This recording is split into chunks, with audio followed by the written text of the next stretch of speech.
ये जो फोटो प्रदर्शनी है, ये मैंने अपने पैशन को जिंदा किया है कोरोना काल में, जब सारा सब कुछ बंद हो चुका था।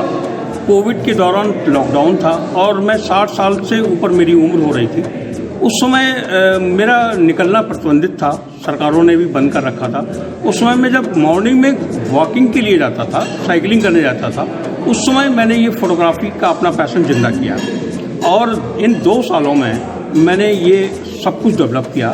फ़ोटोग्राफ्स को फ्रेम करवाना है, कलर फोटोग्राफ मैंने निकाले हैं, स्टैंड बनवाए, उनको प्रेजेंट कैसे करना है वो डेवलप किया है। तो मेरा उद्देश्य हमेशा ये रहा है कि क्रिटिकल समय में भी कोई चीज़ सब कुछ मर नहीं जाया करती है, केवल हमें अपनी सोच को सकारात्मक बनाने की ज़रूरत होती है और हम फिर से उतने ही जीवंत होकर उन परिस्थितियों से निकलते हैं जो हमारे लिए बहुत दुर्लभ हो जाती है।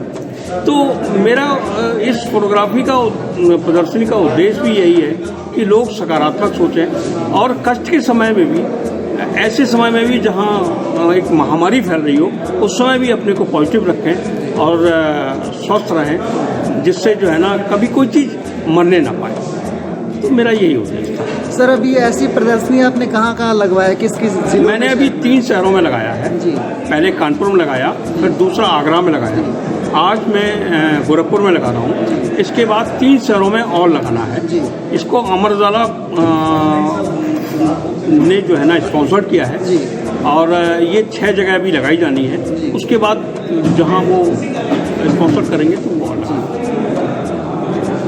और ये सर कुछ जो पुराने ज़माने के सर मशीनें हैं, एंटीक, इसी के साथ हमारी फ़ोटो प्रदर्शनी के साथ एंटीक जो कैमरे थे उनको जोड़ते हुए फिर एंटीक का जो कलेक्शन बब्बू लामा जी का था उनको भी इस साथ में जोड़ा गया, जिससे जो है ना एंटीक्स के बारे में भी लोगों को जानकारी हो।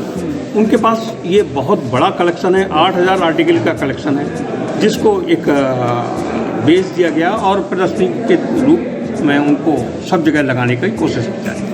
सर, पहले जैसे मैनुअल कैमरे होते थे, अब DSLR और मोबाइल आ गया है, स्मार्टफोन। तो दोनों में सर कितना अंतर आता? निश्चित बात है, टेक्नोलॉजी जैसे जैसे डेवलप होती है तो तमाम चीज़ें बदलती हैं। हम ऑटो फोकस पे भी चलते हैं, मैनुअल पे भी चलते हैं, तो तमाम चीज़ें ऐसी हैं कि जो टेक्नोलॉजी उसको परिमार्जित करती है और अच्छा बनाती है। पहले जो है ना रील हम प्रयोग करते थे, रील में हमारा खर्च बहुत ज़्यादा होता था, एक अगर हमारा स्नैप ख़त्म हो गया तो बेकार हो गया।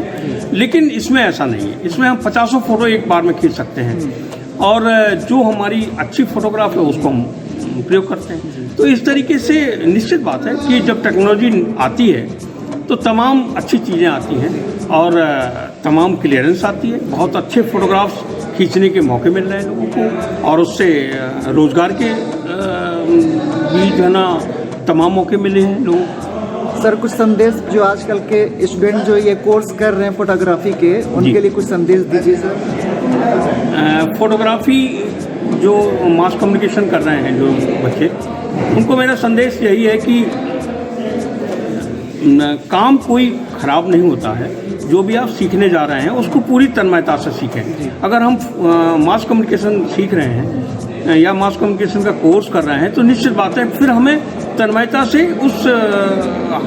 उसमें पारंगत होना पड़ेगा।